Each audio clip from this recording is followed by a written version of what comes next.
Oke, house internet di Indonesia itu tumbuh berapa besar, seberapa menarik untuk kita terjun ke dunia digital. Kenapa harus sekarang, kenapa nggak 2016 misalnya? Banyak cara kita untuk mengaksesnya, gitu, untuk menghitungnya. Kalau kita dari Google, salah satu indikator yang kita gunakan, which is internal indikator adalah jumlah orang yang melakukan search. Ya, jadi teman-teman mungkin di ruangan ini dan setiap hari pasti menggunakan Google walaupun secara sadar atau tidak sadar. Ambil handphone, ketik sesuatu di Google nanyain apa aja. Mulai dari pertanyaan yang sangat rumit, misalnya bagaimana cara menghitung inflasi, sampai hal-hal yang sederhana. Misalnya nyari nomor telepon di sehat, masih ada yang dipakai 108? Ya, itu adalah bagaimana Google terus digunakan. Kalau ini kita lihat Indonesia nilainya fantastik. Mungkin kalau saya tes mungkin nggak akan ada yang bisa nebak gitu ya. Jadi dalam sebulan itu ada 5 miliar pencarian. Jadi sekali ada yang ketik terus enter itu ada satu pencarian. Jadi dalam mungkin agregat per jam itu ada 7 juta pencarian. Jadi sambil kita ngomong ini ada 7 juta pencarian yang terus terjadi dan jumlahnya di Indonesia bertumbuh 24 kali dari kurang lebih 5 tahun yang lalu. Nah, rekan-rekan semua sebenarnya kalau kita kami di Google melihat data ini, dan saya juga mengajak teman-teman melihat data ini, konteksnya adalah digital marketing. Sebenarnya adalah bukan seberapa banyak orang menggunakan Google Search. Tadi sebelum acara saya ngobrol dengan teman saya cukup kaget teman saya pakai handphone merknya Alcatel atau Tommy. Kemudian yang saya lakukan adalah saya ambil handphone saya cari di Google Alcatel itu merek apa sih? Saya tertrigger untuk melakukan something setelah mendengar satu stimulus. Saya cari produknya, saya lihat speknya, kemudian saya juga melakukan pencarian harga, misalnya harganya berapa. Nah, kalau dari sudut pandang ini sebenarnya pencarian di Google itu suatu revolusi di dunia marketing. Jadi satu step di mana orang melakukan proses dari stimulus ke action itu ada sesuatu yang direvolusionerkan oleh Google dan ini merubah istilah game changer gitu ya. Kalau dulu orang believe bahwa dari stimulus menjadi action, selalu buat stimulusnya orang menjadi iklan di media massa dan mereka melakukan pembelian di point of purchase. Nah, di era digital ini menunjukkan perubahan di dunia marketing, di dunia mengubah dunia konvensional menjadi satu hal yang berbeda. Jadi ini bukan angka yang sifatnya statistik. Oh ya, jumlah pengguna internetnya bertambah, yes, of ya. Internet penetration bagus ya. Tapi kita lihat di sini revolusi dari dunia marketing itu sendiri. Ya. Coba kita lihat sedikit video.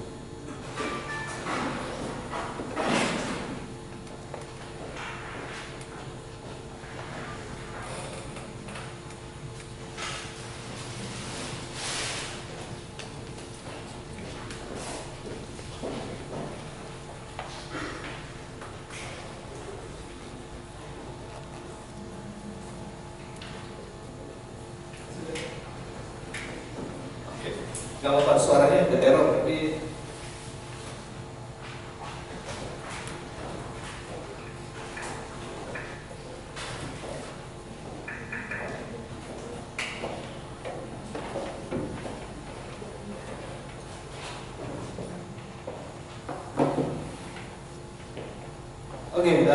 sorry audionya error, tapi mungkin message-nya bisa diterima ya. Jadi stimulus diterima oleh orang, kemudian melakukan satu action yang kemudian ujung-ujungnya adalah bisnis, dalam hal ini purchase misalnya, atau ujung-ujungnya action yang lain bukan bisnis. Di sinilah tadi insight yang ingin saya sampaikan di awal bahwa Google Search Engine Google suatu game changer dalam dunia pemasaran, dalam dunia bisnis. Ada satu kerangka yang digunakan saat ini mengenai dan kita mencoba menganalisa perubahan tersebut terhadap proses pengambilan keputusan suatu produk atau jasa. Dulu kita mengenal ada mulai dari attention, interest dan seterusnya yang kita pahami. Ada beberapa konsep, tapi pada umumnya ini yang banyak kita gunakan. Sekarang ada dua step yang terjadi dengan adanya perubahan teknologi dan perubahan dunia digital, itu search di step setelah mendapatkan stimulus, kemudian ketika orang mulai melakukan sudah terdapat desire dan action, dan kemudian mereka melakukan share. Nah, di Google sendiri kita punya konsep yang namanya zero moment of truth. Mungkin teman-teman sudah tahu atau sudah pernah dengar apa yang disebut dengan moment of truth. Moment of truth itu begini. Jadi kalau misalnya saya dengar iklan suatu produk deodoran misalnya ya, sampai saya benar-benar datang ke toko dan beli, itu belum moment of truth. Ketika saya sudah datang ke toko, lakukan action, itu adalah apa yang disebut dengan moment of truth. Marketing konvensional percaya bahwa stimulus adalah satu-satunya faktor. Stimulusnya macam-macam ya, bisa iklan, bisa word of mouth, bisa one-to-one marketing dan segala macam yang mempengaruhi proses pengambilan keputusan di point of purchase, itu moment of truth ya. Nah, dengan adanya dunia digital tadi, kembali kita emphasize lagi tentang adanya zero moment of truth, di mana ada satu step di antara dua step penting tersebut yang mempengaruhi proses pengambilan keputusan. Nah, kalau di sini kalau kita lihat di Zimot itu sendiri, mulai dari tidak hanya tentang Google searching ya, di situ dijadikan tentang orang yang mencari informasi melalui produk review, orang yang melakukan informasi melalui forum-forum, bertanya kepada teman di sosial media dan segala macam. Intinya adalah kegiatan-kegiatan di dunia maya yang terjadi sebelum orang melakukan pengambilan suatu keputusan. Oke, next. Nah, sekilas kita lihat tentang adanya perubahan dunia digital, perubahan segala macam, tapi khususnya adalah membangun bisnis, growing the business dari dulu sampai sekarang mantranya masih sama ya. Dari chart ini cukup jelas sekali ya, kalau kita grow your business, shortnya cuma dua. Get new business dari orang baru, dari reach to new people, new audience, new market, atau grow your current audience atau current market. So discussion kita juga nanti frameworknya akan seperti ini. Jadi dengan adanya digital, dengan adanya teknologi, informasi dan segala macam, kita implementasikan lagi ke bisnis kita masing-masing. Kita melihatnya dari dua sudut pandang. Jadi nanti di mana Google secara platform, di mana digital marketing secara umum akan melihat pengembangan bisnis dari makro yang sangat sederhana. Science-nya sangat sederhana ya. Jadi art of science-nya sangat sederhana. Jadi bagaimana kita dengan digital marketing menemukan new prospect, new client, new buyer, potensi baru. Dan kemudian yang lebih penting lagi setelah itu adalah dari existing acquisition yang sudah didapat klien yang ada sekarang ditingkatin di transaksi. So both way adalah something yang bisa dijawab secara mendekati saintifik dengan digital marketing. Oke, nah caranya gimana? Ada dua pendekatan. Banyak konsep, tapi secara umum dibagi dua ya teman-teman. Ada orang yang menyebutkannya pull sama push, maka itu sebenarnya identik dengan inbound atau outbound marketing, atau bisa juga dibagi dua menjadi performance atau brand marketing. Ya kurang lebihnya, jadi dari sisi sebelah kiri pull, inbound atau performance itu ketika seseorang sudah punya intention atau sudah punya keinginan terhadap suatu produk kita dan mereka melakukan interest action, jadi saya dengan googling. Itu kan berarti artinya seseorang sudah punya interest gitu. Kalau saya lagi nyari jasa pengiriman bunga, itu artinya saya lagi nyari jasa tersebut. Itu artinya pull marketing. Jadi ketika ada orang yang punya interest, kita sebagai business owner, sebagai marketer, kita melakukan jawaban terhadap permintaan tersebut. Nah, kemudian yang di sisi sebelah kanan, push marketing atau outbound marketing atau brand marketing, sebenarnya lebih ke bagaimana meng-create awareness, meng-create branding terhadap orang yang mungkin saat ini belum membutuhkan produk atau jasa dari Anda. Jadi mungkin analoginya kalau performance marketing itu adalah jualan hari ini, brand marketing adalah jualan besok. Apakah mana yang lebih penting? Sebenarnya dua-duanya penting. Mana yang digunakan lebih banyak dibanding yang lain tergantung. Nanti sambil diskusi kita bisa bicarakan. Dan saya berharap juga banyak pertanyaan dari teman-teman spesifik misalnya untuk suatu produk, life cycle tertentu, tentunya kombinasi antara pull sama push-nya berbeda. Tapi sekali lagi mana yang lebih penting sesuai dengan depends. Ya. Oke, cukup jelas. Semoga sekilas saja di mungkin saya sedikit flashback very basic. Kalau mau masuk ke dunia digital, kalau saya sudah punya usaha di dunia digital, di dunia offline, gimana sih caranya untuk masuk ke dunia digital? Untuk ditemukan tentunya harus punya website. Benar sekali, kadang-kadang ditemukan di digital harus punya website ya, saya ulang sekali lagi. Tapi sebenarnya perkembangan terbaru kita menyebutkan bahwa punya website itu penting tapi nggak esensial. Kenapa? Karena sebenarnya ditemukan di dunia digital juga bisa dengan misalnya punya Facebook page atau Anda cuma punya profil di review website seperti Zomato misalnya, itu adalah sebenarnya cukup untuk menjadikan Anda siap untuk terjun ke dunia online. Karena bagi sebagian orang memiliki website itu nggak gampang ya, nggak mudah. Nah, setelah Anda punya aset-aset dunia online dimanapun, kemudian tentunya itu adalah satu langkah kemudian untuk kemudian ditemukan di Google Search atau di Google Search baik Google maupun di search engine yang lain. Nah, tadi dari awal kita sebutkan bahwa sekarang Google Search Engine adalah satu marketplace yang sangat besar sekali, dan saya rasa sampai saat ini belum ada evolusi produk lagi yang kemudian what's next after search engine marketplace gitu ya. Artinya berada di marketplace yang disebut dengan search engine, ada Google dan lainnya, itu menjadi sangat penting sekali ya, di sini. Nah, ditemukan di sana itu satu step lebih awal. Kemudian yang kedua ditemukan di map. Ini juga ada development yang baru di mana kita sangat encourage semua orang, termasuk yang kadang-kadang berpikir bahwa usaha saya tidak ada orang yang walking nyari saya gitu ya, dari tempat saya karena dunia saya digital gitu ya. Tapi kami sangat menganjurkan bahwa semua usaha memiliki presence juga di Google Map. Kalau ketik nama tempat usaha Anda, PT Anda atau toko Anda bisa ditemukan dengan exact di Google Map, dan dengan beberapa fasilitas yang ada di Google Map, misalnya saya nyari alamat, saya bisa dapat rutenya, saya bisa dapat alternatif kalau mau ke DBS Tower-nya dapat jalan mana, mana yang lebih lancar dibanding yang lain. Dan tentunya juga bisa juga didapatkan situ informasi mengenai misalnya buka tutupnya jam berapa dan segala macam. Nah, yang ketiga kemudian ditemukan di platform apa lagi sih yang cukup penting ya menurut kami itu. Teman-teman tahu ya, search engine yang kedua setelah Google ya, YouTube ya. Jadi orang googling, kalau habis googling nggak ketemu mungkin atau frekuensinya adalah YouTube, bukan di search engine yang lain.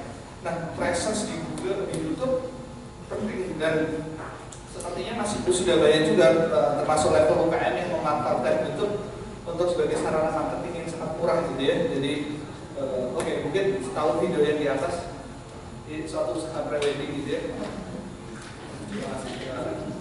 Karena dan ini menjadi viral gitu karena cukup menarik gitu dan seterusnya. Jadi berada di YouTube tidak hanya dalam konteks iklan ya, tapi termasuk Anda punya video yang diupload di YouTube ada brand Anda sebagai part of sosial media ya. Jadi mungkin di sosial media marketingnya sudah ada Facebook, ada Twitter, tambahkan juga YouTube sebagai video platform untuk perusahaan.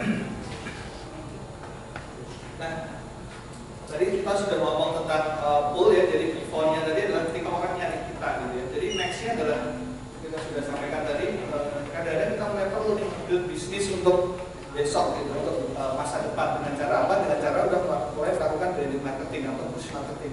Ibaratnya itu kalau ada orang mengibaratkan gitu ya, kalau beriklan di Google Search itu kita berikan kepada orang yang memang butuh produk kita. Kalau kita beriklan di push, misalnya kita beriklan di Facebook, memang itu seperti kayak kita beriklan di bagi kerumunan orang. Produk yang kita iklankan belum tentu mereka perlukan. Tapi ada kemungkinan juga mereka pada pipelining di mana mereka mungkin memerlukan produk Anda besok atau di masa yang akan datang. Nah, di sini kalau kita lihat konteks dari push marketing bisa berupa bentuknya, bisa sendiri, bisa berupa banners di media digital, di detik.com, di Kompas dan segala macam, bisa juga di blog-blog ya. Jadi konsepnya adalah targeting iklan tersebut ke audiens pembaca sesuai dengan interest yang kita mau gitu ya.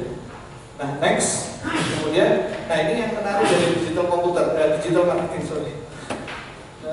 Satu banner, satu search konteks, kita kontak dengan audiens, itu kan ibaratnya sama kayak kita cetak leafletnya kita kasih ke orangnya, orang terima leaflet.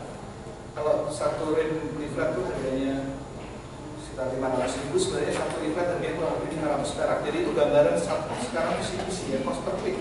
Jadi kalau buat teman-teman yang mungkin baru pertama kali dengar istilah performance marketing cost per click yang diambil Google dan juga media lain. Jadi setiap kali klik Anda akan membayar 500 sampai 1000 rupiah ya. Ibaratnya sama kayak Anda bagi leaflet, satu orang terima leaflet Anda, harganya kurang lebih sama. Bedanya adalah kalau dia nggak terima leafletnya, jadi mereka optionnya adalah nggak terima informasi Anda. Kalau di digital marketing Anda nggak perlu bayar, itu bedanya dengan dunia offline. Nah, di sini yang ingin saya sampaikan adalah yang lebih menarik lagi adalah begini. Kalau ada orang masuk ke toko Anda, terus orangnya lihat-lihat sebentar terus pergi, Anda masih bisa cari dia nggak untuk ditawarin lagi? Susah kan? Nah, itu bedanya dengan dunia digital karena mereka meninggalkan jejak di toko Anda. Ada cookiesnya gitu ya, dimana Anda bisa melakukan retargeting lagi ke mereka untuk diingetin lagi gitu ya. Kemarin udah masuk ke toko kita ya Pak. Nah, ini disebut dengan remarketing. Jadi kalau saya udah pernah masuk ke berniaga gitu ya, terus saya nggak melakukan transaksi, kemudian berniaga akan memberikan informasi lanjutan, follow up, mengingatkan lagi atau memberikan diskon tambahan dan seterusnya. Oke, ini slide terakhir. Semoga suaranya keluar, jadi kalau nggak keluar ya mohon maaf lagi. Iya, suaranya keluar lagi.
Jadi udah jadi desain. Silakan yang meresign. Terima kasih untuk membuka harapannya nanti kita bisa diskusi lagi. Saya jelasin lagi ya tentang performance marketing tadi ya. Jadi saya tunjukin slide ya. Boleh tunjukin slide lagi ya?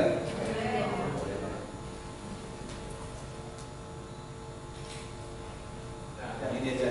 Oke. Nah, jadi teman-teman bayangin gini, jadi kalau orang nulis sesuatu di Google, itu kan sebenarnya dia butuh sesuatu kan, butuhnya macam-macam, bisa jawaban, bisa butuh jasa, bisa butuh informasi. Nah, kenapa disebut performance marketing? Karena kenapa disebut juga ini full marketing gitu ya? Karena sudah ada intention. Jadi kalau misalnya step dari orang dari butuh, ingin, terus doing research dan beli, sebenarnya dia sudah berapa step ahead, jadi mereka sudah menunjukkan interestnya untuk membeli. Nah, kenapa disebut performance marketing adalah karena kemudian next step dari apa yang dilakukan di sini adalah tadi conversion atau transaction. Jadi misalnya saya tulis jasa saluran air mampet gitu ya, interestingly di Jakarta yang pasang iklan seperti itu banyak banget, dan saya pernah pakai gitu ya, datang ke tempat saya, mas-mas gitu, sangat tradisional sekali gitu ya. Mas kok bisa pasang AdWords itu gimana caranya? Saya belajar otodidak gitu ya. Jadi dia pasang sendiri, masukin kebetulan dia punya kartu kredit ya, jadi masukin kartu kredit dan segala macam, jasa saluran mampet gitu ya. Ini hanya salah satu contoh dari macam-macam yang di bawah ini. Aneka jilbab itu juga kategori yang sangat bleeding banget. Jadi mungkin kalau masuknya sekarang udah berdarah-darah nih jualan jilbab. Ramai banget, semua orang jualan jilbab. Dan memang kategori yang banyak dicari orang. Nah, ini contohnya adalah seperti itu. Jadi ada orang butuh sesuatu, kita tawarkan solusi yang kita punya gitu ya. Nah, kemudian caranya gimana nih? Kalau saya punya toko jilbab gitu ya, saya pengen tahu dong yang nyari jilbab itu berapa banyak. Mereka biasanya nyarinya apa gitu ya. Kita ada toolsnya lah untuk nyari seperti itu ya. Jadi apakah tulisnya jilbab baru atau jilbab cantik atau cara pakai jilbab dan segala macam. Kemudian weekly yang dilakukan adalah kata-kata kunci tersebut didaftarkan gitu ya di Google AdWords untuk kemudian kalau ada orang yang nyari iklannya dimunculkan, kurang lebih seperti itu. Dan kemudian ketika mereka melakukan klik dan transaksi terjadi di websitenya, jadi performance marketing langsung terjadi performance-nya gitu ya. Mungkin contrary dengan branding tadi yang just action-nya adalah bukan transaction. Branding itu goalnya adalah orang tahu aja gitu. Betul sekali. Jadi tadi sebagai gambaran adalah kalau transaction ya transaksinya hopefully hari ini acquisition jadi customer baru, kemudian jadi customer kita selama seterusnya. Tapi kalau branding adalah kita mengenalkan lagi, ibaratnya sama dengan konvensional juga sebagai branding. Jadi step awareness, gimana meningkatkan awareness, gimana kalau saya mau usaha di dunia memancing gitu ya, gimana saya bisa muncul di komunitas-komunitas memancing. Jadi saya pasar bukannya adalah di website tentang memancing. Nah di situ Google dan juga platform lain bisa memberikan bantuan untuk melakukan targetingnya. Jadi kebayang tuh kalau sekarang website jumlahnya ribuan gitu dan kategorinya macam-macam. Nah dengan platform di Google dan juga platform lain di sana, teman-teman bisa tinggal pasang iklannya, kemudian memasukkan kriteria gitu. Jadi iklan saya tolong ditampilin di website tentang sport. Jadi banner tadi yang seperti ini, ya banner seperti ini hanya dimunculkan di kategori-kategori yang sesuai dengan target kita juga. Awareness-nya pun tidak masuk awareness yang besar. Jadi contohnya ini halaman tentang wisata, iklannya pun tentang wisata juga ya. Nah, seperti itu. Di sini satu blog tentang jilbab, tentunya iklannya juga tentang jilbab. Jadi branding tapi sebenarnya sudah cukup target. Yang persen ini saya ada mau tanya satu hal yang menjadi masalah kebanyakan orang pada saat masang AdWords, yaitu ROI-nya nggak kelihatan. Jadi misalnya nih CPC-nya jilbab 1.000 misalnya, terus margin orang jualan jilbab misalnya 50.000 misalnya margin profitnya. Nah ternyata dari 50 orang klik kan pada sudah BEP nih. Nah bisa aja pada klik ke 70 baru ada orang beli, berarti kan loss sebenarnya dia. Dan berarti ROI-nya nggak keukur tuh awal-awal dia pasang di Google. Nah ini cara menghadapinya gimana dan apakah akan banyak niche yang seperti ini untuk kedepannya, Mas? Nah balik lagi gini, jadi orang punya memulai usaha digital tentunya kita nyebutin tentang target kan, KPI-nya apa? Jadi dia langsung straight to the point, KPI penjualan. Sebenarnya KPI bisa macam-macam. Jadi sebelum sampai penjualan sebenarnya kalau kita buka bisnis, buka toko, dari awal juga mungkin KPI pertama saya adalah jumlah orang yang kenal toko saya X. Jadi KPI-nya traffic masih gitu yang lewat masuk, jadi belum masuk. Jadi diukur semuanya diukur sampai tadi memang KPI jualnya harus dihitung. Nah tipsnya adalah seperti itu. Jadi teman-teman mungkin diingetin juga ketika mau mulai usaha, mulai beriklan di digital marketing, AdWords khususnya, jangan tentang KPI sales. Jadi bisa macam-macam, bisa mulai dari pertama traffic, jadi misalnya juga bikin KPI misalnya download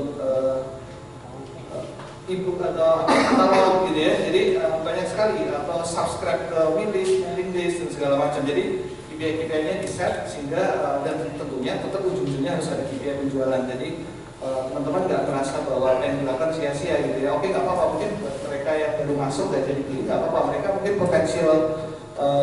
potensial konsumen untuk berikutnya gitu. Paling nggak udah dapat. Nah kalau dia sudah beli, tadi cara hitung KPI-nya sebenarnya sederhana sekali sih memang KPI di digital marketing. Jadi tadi tinggal per kliknya berapa, terus kemudian kira-kira setelah dari sekian X orang yang klik berapa yang beli, sehingga in average akan ketahuan per satu akuisisi itu berapa. Jadi gimana ruginya? Jadi satu klik 1.000 dari 10 ya 10 yang visit ada satu yang beli, berarti total cost per akuisisinya berarti berapa? 10.000 ya. Jadi satu orang klik 1.000 kali 10 orang yang dari 10 ada satu beli, jadi 10.000 per acquisition. Kalau barang ini dijual harganya 200.000 dengan margin berapa? Nah itu bisa dihitung sebenarnya return on investment-nya berapa. Jadi cukup sederhana sebenarnya. Nah kadang-kadang dihitungnya di awal-awal biasanya cost-nya masih tinggi gitu ya. Kenapa cost-nya masih tinggi? Mungkin orang belum aware gitu ya, atau pertama. Yang kedua mungkin competition gitu ya. Jadi karena yang nge-bid kata kunci jilbab atau fashion itu tinggi banget, baju anak juga cukup tinggi, sehingga harga CPC-nya jadi cenderung naik gitu ya, sehingga mungkin profitability di awal lebih rendah. Nah ini sebenarnya masuk ke konsep yang kedua yang disebut dengan LTV ya, lifetime value ya, lifetime value. Jadi kurang lebih misalnya cost per akuisisinya C 20.000, harga jilbabnya cuma 100.000 gitu. Kelihatannya nggak untung, tapi harus dilihat lagi bahwa orang tersebut kan belinya nggak hanya sekali ya, jadi dalam 6 bulan mungkin nanti kita set dalam waktu 1 tahun kita forecast apakah mereka akan beli 2 atau 3 kali, sehingga cost ratio-nya jangan dihitung dari sekali transaction tadi ya, tapi dari lifetime value-nya misalnya 1 tahun. Itu tipsnya seperti itu, karena memang faktanya seperti itu ya. Sama kalau kita buka di toko konvensional, kita kasih diskon, kita kasih promosi, harapannya adalah dia datang lagi, jadi dia order lagi gitu ya. Jadi dihitungnya adalah dari total transaction-nya gitu Pak. Mungkin kalau kita pernah lihat iklannya Zalora atau Lazada, waktu kita klik malah tutupan ini disuruh masuk email. Ya. Terkait juga ya dengan campaign-nya, masukin email. Ya itu part of the siaran dan itu mungkin taktik ya. Jadi sebenarnya kalau misalnya kita dengan sukarela memasukkan email dan kemudian mereka bisa push lagi ke kita dengan promotion, itu sebenarnya kan buat dari sisi advertiser jadi sangat murah ya, karena kalau dikirim email basically at no cost dari sisi mereka. Jadi itu hanya trik and trik aja. Dan buat teman-teman yang mau masuk ke e-commerce, sebenarnya pro kontra tinggal pilih ya. Jadi banyak juga yang sistemnya dihadang, jadi sebelum bisa masuk disuruh daftar dulu, itu register dulu. Tapi sekarang trennya justru dibuat semudah mungkin gitu ya. Jadi untuk stage di Indonesia yang orang masih hesitant untuk melakukan transaksi di online, memang sarannya adalah dibuat semudah mungkin. Jadi bahkan sampai checkout pun ada pilihan untuk nggak perlu register. Tapi itu balik lagi ke bisnis modelnya ya, apakah akan berbasis siaran yang seperti itu tertutup atau lebih terbuka. Kayak Budi itu bisa transaksi tanpa register sampai selesai sampai itu. Tapi mungkin Zalora harus daftar ya. Tapi nggak harus nggak daftar sudah nggak apa-apa. Oke. Jadi tinggal pilih. Atau kena error. Nah itu bagusnya dunia digital bisa kena error gitu ya.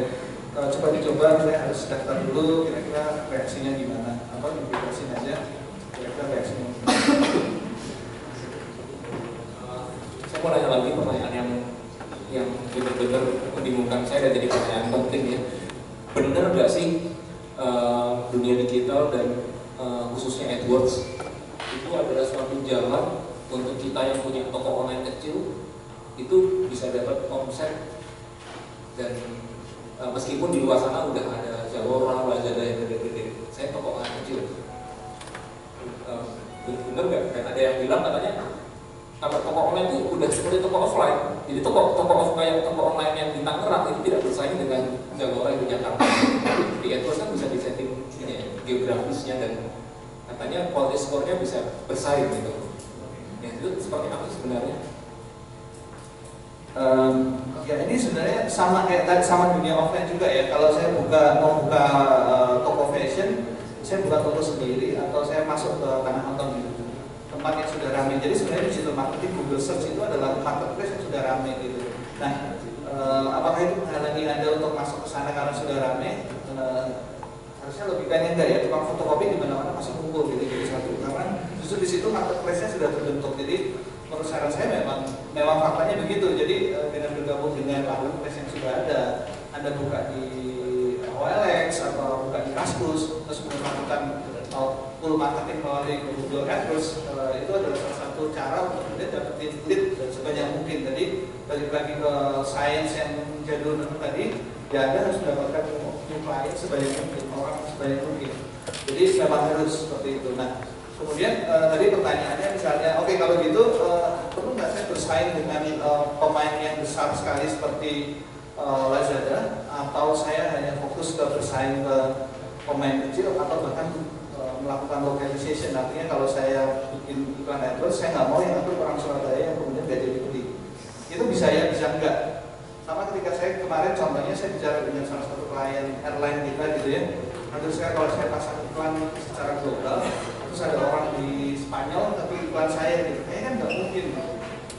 Tapi berdasarkan riset yang kita lakukan, justru kalau membatasi regional gitu ya, itu bisa kehilangan loss opportunity, karena bisa aja seseorang di Singapura memberikan tiket ibunya waktunya untuk pergi dari Surabaya ke Jakarta gitu ya. Itu contohnya, artinya sebenarnya tergantung kategorinya. Mungkin yang sifatnya very local untuk fashion ada baiknya juga. Jadi misalnya toko fashion Jakarta, iklan AdWords-nya hanya misalnya Jakarta Bandung gitu, karena kirim bentuk masih cukup murah. Itu bisa disiapin juga. Tentu saja budgetnya lebih terkontrol karena audiensnya lebih sedikit, tapi balik lagi dari cost benefitnya. Jadi audiensnya terus sedikit tuh bisa nggak bagus juga karena artinya mungkin lost opportunity dari kota lain. Nah ini sebelum saya lanjutin tanya dari teman-teman, ada yang mau bertanya dulu nggak nih pada Mas Santoso? Oke, silakan. Belum ada yang mau nanya? Google kan ads-nya software masing-masing.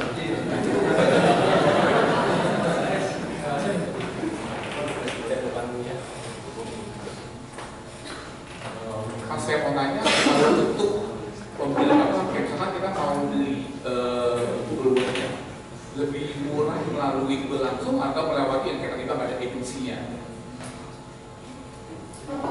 Dijawab dulu aja. Langsung dijawab.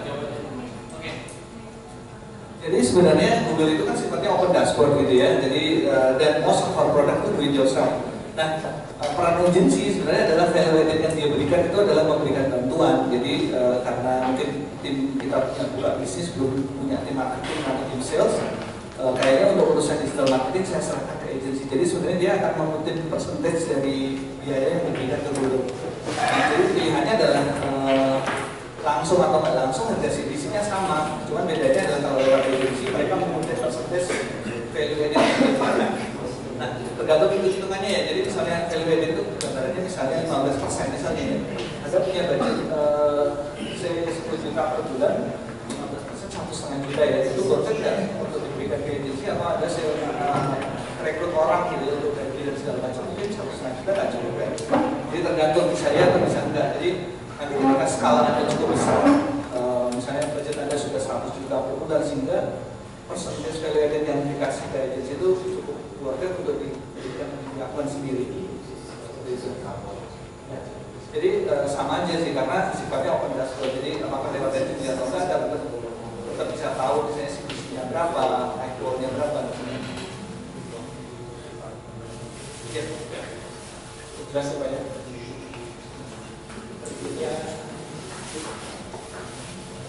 Selamat malam. Presentasi ini sangat menarik ya Pak ya. Tadi saya lihat ada jumlah clickers dan segala macamnya. Tapi pertanyaan saya lebih berfokus pada seberapa tinggi tingkat trustworthiness orang ketika melihat ada Google Ads yang notabene udah di red ocean ya Pak ya, udah berdarah-darah istilahnya. Karena kalau misalnya bagi saya mungkin misalnya berasal dari company, kita mungkin masih bisa meng-hijack beberapa evangelist atau key opinion leader. Tapi bagaimana kalau bagi saya yang baru entrepreneur pemula, yang saya notabene nggak bisa membeli suara dari key opinion leader, sehingga apakah masih trustworthiness-nya tinggi atau bagaimana Pak cara menyiasati?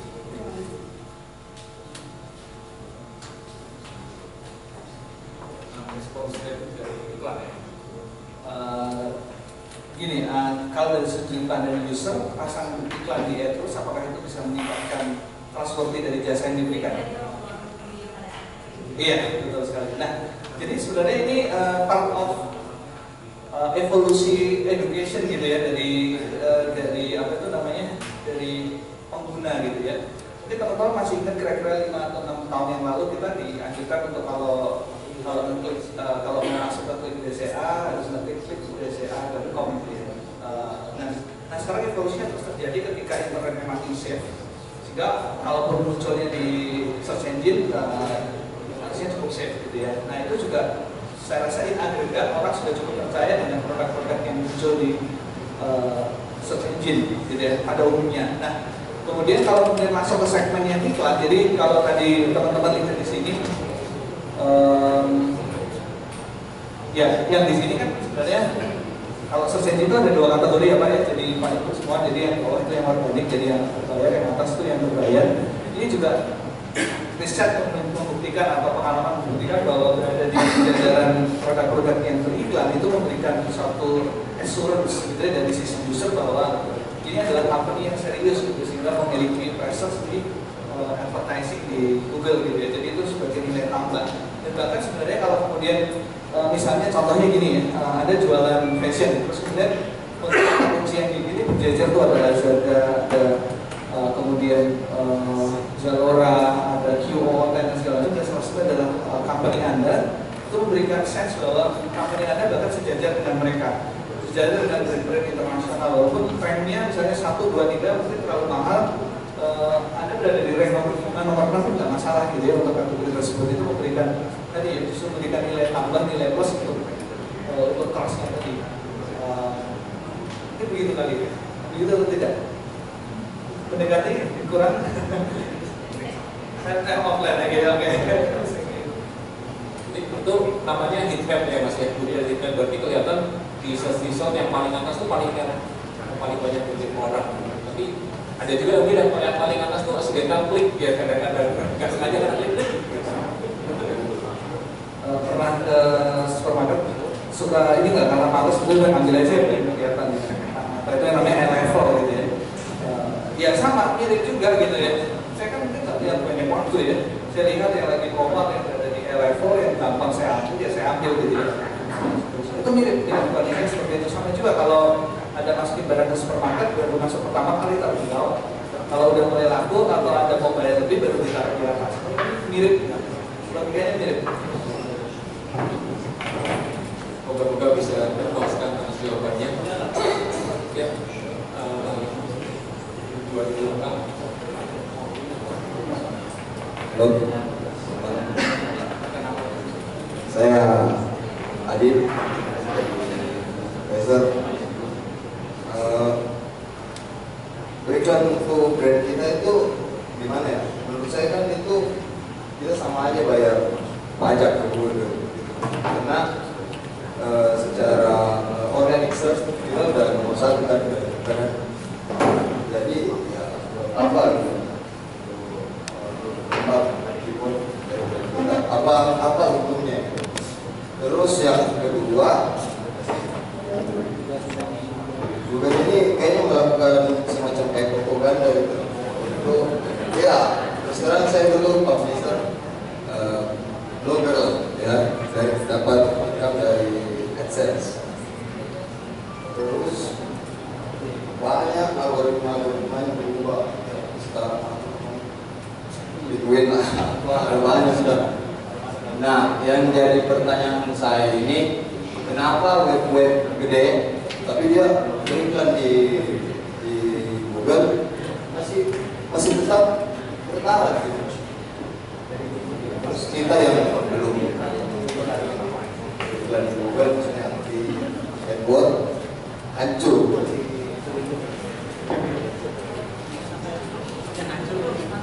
Ya, indeks. Stay aja.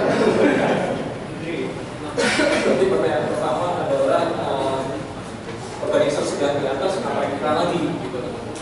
Kedua, propaganda nggak pernah iklan dihancurkan Google dari indeks. Mungkin kira-kira ada pertanyaan saya.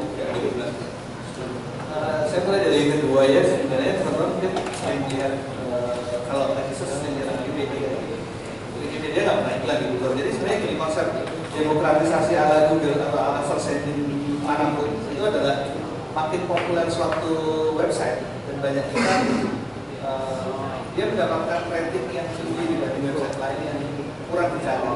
Kenapa begitu? Karena tulisannya Google adalah ketika orang mencari informasi, kita pengennya halaman pertama sudah memberikan jawaban. Makin relevan website yang ditampilin compare terhadap kata kunci yang dicari, itu artinya mendapatkan untuk ambil yang pertama. Kalau seandainya Google secara metode tidak memberikan jawaban yang akurat, lama-lama orang nggak pakai Google Pak, ya. Jadi nyarinya apa, munculnya apa. Nah, itulah sebenarnya demokratisasi ala Google sehingga sampai sekarang masih dipakai oleh